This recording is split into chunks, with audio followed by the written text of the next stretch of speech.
I hope we get a rated R Boba Fett. 'Cause look at this, James Mangold. He made one of the greatest superhero films ever. One of the best films of the 2010s, in my opinion. It's literally the There Will Be Blood of superhero movies. Actually, maybe not that great, but Logan is vicious, it's brutal, it's real. It had the best storyline with the greatest side character ever in both Patrick Stewart and X-23. And I hope that Disney allows him to have a rated R movie. I know it's unnecessary. Some people think it's unnecessary, so, But for me, I would like to see a rated R Star Wars movie, because they had a video game movie called Star Wars 1313 that was rated M. Now, I know Star Wars use laser bolts, they don't use bullets, so there's not a lot of blood, and they don't really curse in Star Wars, but I feel like you could just up the viciousness, because they have a lot more violence, surprisingly, in these Disney Star Wars movies than the old movies did. But I feel like Star Wars could use Boba Fett lighting someone on fire and decapitating somebody. Let's get a little sword play, a little knife action.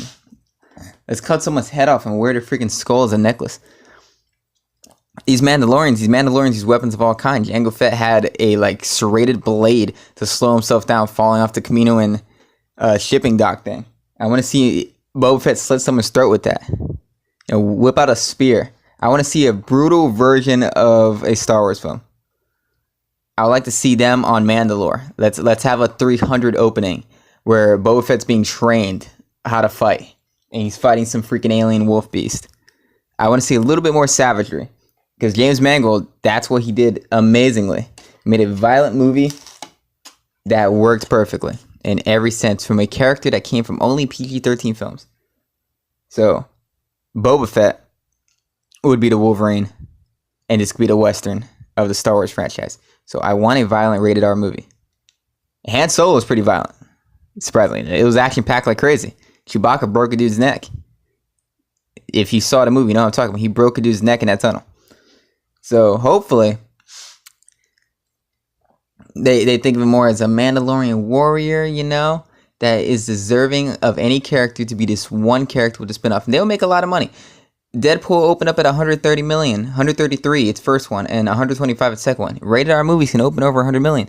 Han Solo, I keep saying Han Solo. Solo is probably going to open up at 120 million this time around, which is what Deadpool did. So a rated R Star Wars movie could work. I actually think it will surpass what Solo's going to do, because everyone's going to be like, what? Rated R? I have to see this. So hopefully they go along that route.